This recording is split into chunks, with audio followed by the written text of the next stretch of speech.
Le traditionnel conseil des ministres est tenu ce jeudi 26 janvier 2017 sous la présidence du chef de l'État Roch-Marc Christian Kabore. Plusieurs dossiers étaient inscrits à l'ordre du jour.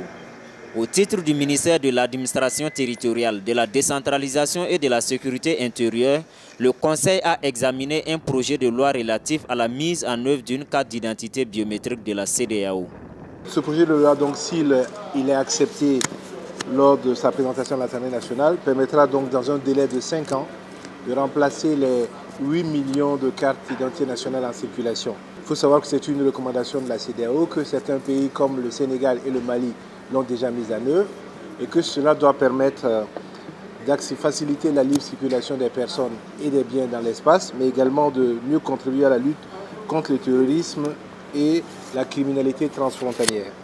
En ce qui concerne le ministère de l'économie, des finances et du développement, en plus de l'approbation pour l'acquisition de 135 bus, le Conseil a marqué son accord pour un appel d'offres international pour les travaux de rehaussement de seuil de la digue et l'aménagement du périmètre irrigué pour le compte de la restauration, de la protection et de la valorisation du lac BAM. Il faut savoir que le lac BAM a perdu à peu près, selon les spécialistes, 6 millions de mètres cubes et que si rien n'est fait dans les 50 années à venir, ce lac-là sera totalement dans la situation du lac Tchad, c'est-à-dire un lac perdu, alors que c'est la plus grande réserve d'eau douce dans notre pays. Donc les travaux permettront donc de rehausser le niveau de la digue pour gagner à peu près 7 millions de mètres cubes,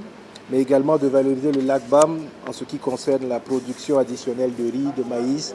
de cultures céréalières, de poissons. Ces deux lots qui ont été attribués donc à 2 entreprises et les 2 lots font à peu près 6 milliards de francs CFA. Pour le ministère de la fonction publique, du travail et de la protection sociale, le Conseil a adopté un décret relatif au régime de limite d'âge à l'admission à la retraite pour les conseillers pédagogiques de l'enseignement secondaire.